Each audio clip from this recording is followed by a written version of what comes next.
Praise the Lord. கர்த்தரும் இரட்சகருமாகிய இயேசு கிறிஸ்துவின் இனிதான நாமத்திலே வாழ்த்துகிறேன். கர்த்தர் உங்களை ஆசீர்வதிப்பாராக. கிருபையா இந்த நாளை காண செய்த தேவாதி தேவனுக்கு ஸ்தோத்திரம் உண்டாவதாக. மல்கியா தீர்க்கதரிசன புஸ்தகம் 3வது அதிகாரம் அதனுடைய 3வது வசனம்.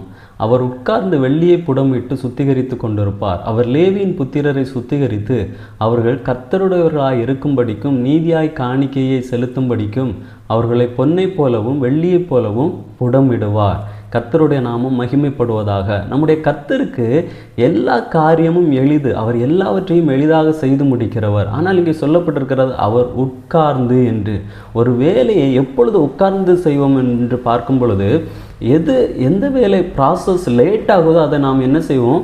உட்கார்ந்து அந்த வேலையை பார்ப்போம். இங்கே சொல்லப்பட்டிருக்கிறது அவர் உட்கார்ந்து வெள்ளியை புடமிட்டு சுத்திகரித்து கொண்டிருப்பார் என்று.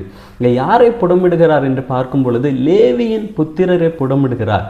யார் இந்த லேவி என்று பார்க்கும் பொழுது மோசே கற்பலகைகளை கர்த்தரிடத்திலிருந்து பெற்றுக்கொண்டு மலையை விட்டு கீழே இறங்கி வரும் பொழுது ஒரு கூட்டம் விக்கிரக ஆராதனை செய்து கொண்டிருந்தது. அந்த விக்கிரக ஆராதனையை பார்த்த மோசே கோபம் கொண்டு கர்த்தர் பட்சத்தில் நிற்கிறவன் யார் என்று கேட்கும் பொழுது ஒரு கூட்டம் வந்து நிற்கிறார்கள். அந்த கூட்டம் தான் லேவி கோத்திரம்.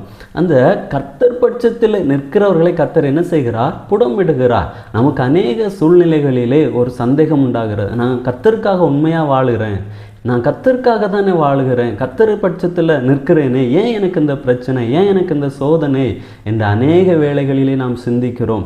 ஆனால் இங்கே சொல்லப்பட்டிருக்கிற லேவி புத்திரரை புடமிட்டு சுத்திகரித்து என்று வாசிக்கிறோம். நான் கர்த்தர் பட்சத்தில் நிற்கும் பொழுது கர்த்தர் நம்ம என்ன செய்கிறார்? புடமிடுகிறார், சுத்திகரிக்கிறார். ஏன் புடமிடுகிறார் என்று பார்க்கும் பொழுது நாம் அப்படியே மடிந்து போவதற்காக அல்ல, பொன்னாக விளங்கும்படியாக.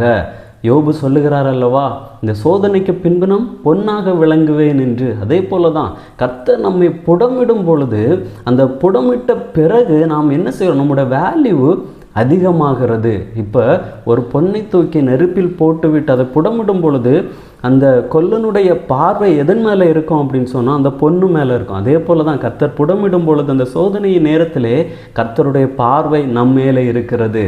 நாம் புடமிட்டு முடிக்கும் பொழுது நாம் ஒரு விலையுயர்ந்த ஒரு பாத்திரமாக விளங்குவோம். யோசேப்பினுடைய வாழ்க்கையிலே நாம் பார்க்கும் பொழுது அங்கே யோசேப்பு புடமிடப்படுகிறார்.